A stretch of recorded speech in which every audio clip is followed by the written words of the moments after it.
we just had 3 guys and me making 4, so we just ran some straps for the bag and sag.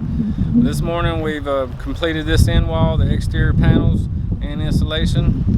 We've also started liner panels on the inside of the back sidewall, and we've got all of them except the last bay completed.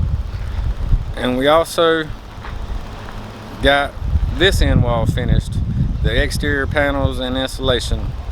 Now we're going to prep for the roof, and hopefully we can get it started tomorrow. There's a lot to getting the roof ready. Some of them is these straps for the bag and sags application. Now we got to run our eave and get it right. We've got it squared up. We've got our rake angle on this end to start our double lock panels, and we get our eave trim, closures, all that set in place, and we'll be ready to run a roof. And if you haven't already, hit that subscribe button, like the video, and don't forget to ring that bell. We lined this high eave plate up with the outside of the PBR panel on the wall. Then we take this eave trim. This is just a 26 gauge angle that scoops over and hugs the panels tight. And we've also ran a bead of bugle tape down the lower part of this. Now my roof will come in and lay on top of this. We'll put our screws through the bugle tape.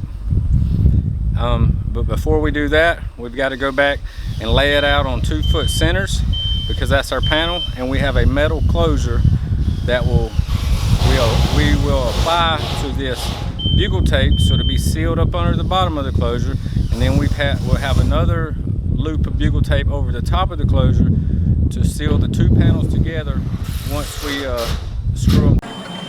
Here's a detail of the metal closure. We run the bugle tape on the top, and we also run a layer down the top of the eave trim. This eave trim was capped onto that eave plate, and then on these minor high ribs they've got some bugle tape specifically profiled for this shape here, where we set it in, and I'll show you a picture of that.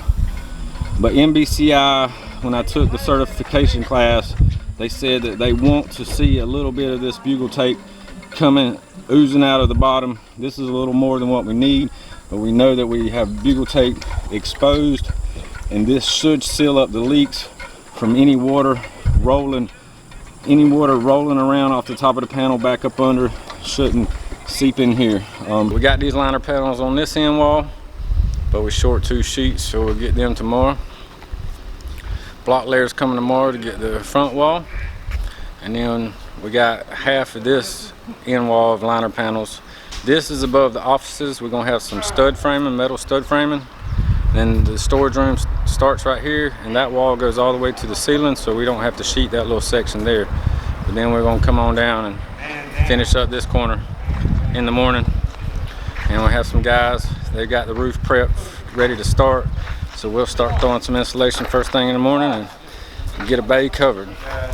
They've got this block wall laid, and they filled them with concrete before they left yesterday, and we've got a W8 by 10 steel C channel that we attach to the top in that concrete, and we'll use some wedge anchors to drill, and we'll attach that up there so we can run the panels from here on up to the top of the wall. I don't know if we'll get any of that done today, but we're gonna finish framing on it. Got guys on the roof here pulling the insulation for the bag and sag system, and hopefully we'll get this bay, if not 2 bays, ran today and get going. Me and these guys, we're gonna work on putting this framing in this wall, and then we'll probably jump inside and run the inside liner panels, and maybe tomorrow it doesn't rain and it dries out, we can run this front wall. A couple more days, we'll be finished with ours.